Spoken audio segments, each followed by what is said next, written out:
पहले अध्याय में सोनकादि 88,000 ऋषि मुनियों ने नैमिषारण्य तीर्थ पर श्री सूत जी शिष्य वेद व्यास जी से कहा कि तुम कोई ऐसी कथा, कोई ऐसी लीला परमेश्वर की सुनाओ जिसमें भक्ति, ज्ञान, वैराग्य हो।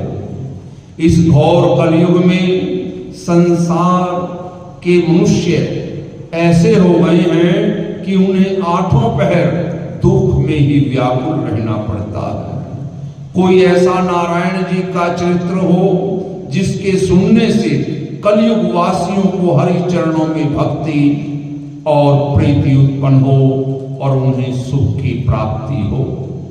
श्री सूत जी महाराज बोले, हे सोनकादि ऋषिवरों, हे इस कलयुग वासियों के उद्धार के वास्ते जो तुमने बात पूछी है ये बहुत उत्तम है। सो वो है श्रीमद्भागवत कथा जो सुखदेव जी महाराज ने राजा परीक्षित से कही थी और जिस समय राजा को श्रृंगी ऋषि के श्राप देने के उपरांत ऋषि मुनियों की सभा में सुखदेव जी ने गंगा के किनारे बैठकर जिस कथा का महत्तम सुनाना आरंभ किया तो उस समय देवता लोग अमृत का कलश लेकर सुखदेव जी के पास आए और बोले, हे सुखदेव जी महाराज, ये कलश आप ग्रहण कीजिए और हम लोगों को तो कथा रूपी अमृत पिलाइए।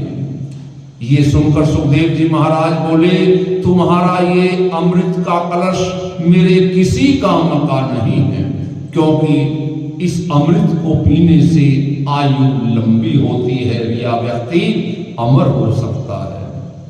इसलिए तुम्हारे अमृत से उत्तम तो ये भागवत रूपी अमृत कथा है जिसमें भगवान का चरित्र है। तुम्हारे अमृत से उत्तम ये भागवत सप्ताह पुराण पढ़ने सुनने से जीव सदा सदा के लिए अमर होकर कभी नहीं मरता।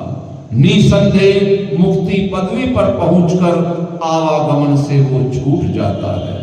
इसलिए राजा परीक्षित तुम्हारा अमृत पीने की इच्छा ना रखकर ये तो भागवत रूपी अमृत पीना चाहते हैं।